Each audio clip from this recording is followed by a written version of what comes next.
A lot of times, doctors and nurses almost feel invulnerable, but it's hard for them to see their colleagues being admitted to the hospital and not have that sense of invulnerability shattered. I'm Sherry Fink. I'm a correspondent at the New York Times. Many years ago, I went to medical school.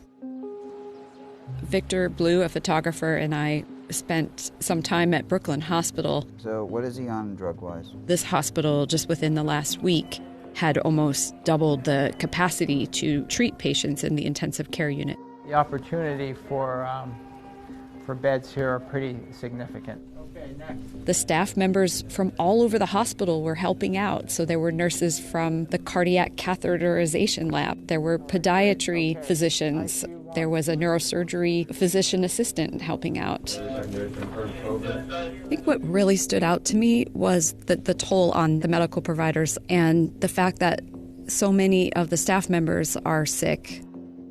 One of the hospital's employees was admitted to the intensive care unit while I was there. Can we do that for our nurses, one, because they actually go through the most PPE because they have so many tasks they have to do. Dr. Josh Rosenberg, he's an intensive care unit doctor. I feel like he was bouncing on his toes the whole time. Easier, and I waste less PPE, and that way I'm in all the rooms and done. And then I found out that he himself had been out, and this was his first day back. It just highlights how brave the people are for showing up every day and doing their work. The blood gas looks pretty darn skippy.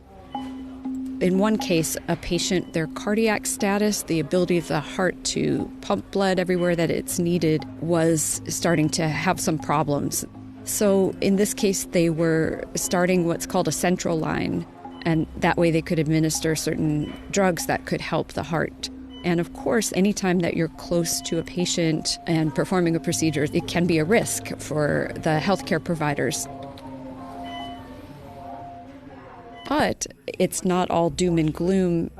The doctors, the nurses, the staff members, they're trying not to let it get them down, trying to focus on the task at hand. Obviously, this is super difficult, and when they go home at night, a lot of them describe just grappling with everything that they're seeing and experiencing. But in the moment, they're keeping each other's spirits up. They're going about the work. Yep, I'll take care of that. When I would ask the health professionals who I was speaking with at the hospital whether they had anything else to say, whether they had a message for the larger public, their message has been stay home. Protect yourself, reduce your risk, follow the recommendations so that you minimize the chance that you will get sick, and that helps them be able to take care of people who really need that help.